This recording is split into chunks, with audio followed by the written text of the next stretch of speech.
Est-ce qu'une démarche éthique peut se retourner contre l'entreprise? Il ne faut pas négliger ce risque. Donc lorsqu'on se lance dans une telle démarche, il faut le faire avec le sens des responsabilités et en particulier ne s'engager que, non pas à ce qu'on peut tenir, parce qu'on n'est pas non plus obligé d'arriver à 100% de la même manière que dans la démarche qualité, on ne s'engage pas à atteindre à 100% l'objectif. Mais en tout cas, on prend une responsabilité et ce qu'on a appelé parfois l'effet projecteur peut jouer, c'est-à-dire qu'à partir du moment où on exprime des valeurs et des lignes de conduite, on va être, entre guillemets, jugé. En tout cas, les gens vont le prendre au sérieux et donc il faut s'être préparé pour être certain de vouloir réellement travailler sur les axes que l'on définit. Une deuxième question qui se pose souvent est le rapport entre l'éthique et la performance de l'entreprise.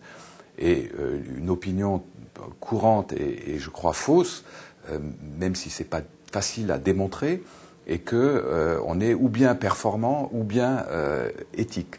Comme si l'éthique, c'était l'achat mou, ou le management mou, ou la vente molle. Les travaux qu'on a pu faire avec différentes entreprises, ou des organisations comme l'armée, montrent qu'au contraire, on a d'autant plus d'efficacité qu'on définit des lignes de conduite claires, que l'on sait où on va et que les gens arrivent à prévoir nos comportements. Donc je dirais que l'éthique, je l'ai dit tout à l'heure, je le répète, est un élément de confiance et que la confiance est quelque chose de déterminant pour la performance, en tout cas à moyen terme. Dans la vente, j'ai fait une thèse sur la question de l'éthique dans la vente, on voit bien comment les vendeurs dits très performants sont en général également les gens qui ont des repères en termes de comportement qui leur permettent de se concentrer sur leur objectif de vente. Même chose pour les acheteurs. On a eu longtemps l'image de l'acheteur qui étrangle le fournisseur, qui utilise beaucoup de stratagèmes pour obtenir le meilleur prix. On voit en particulier aujourd'hui, même sur la filière automobile, ce sont des choses qui sont rediscutées, qu'un partenariat, une certaine transparence, une recherche d'une relation équilibrée avec des fournisseurs produit, y compris en termes de coûts, des résultats au moins aussi importants qu'une démarche conflictuelle ou compétitive.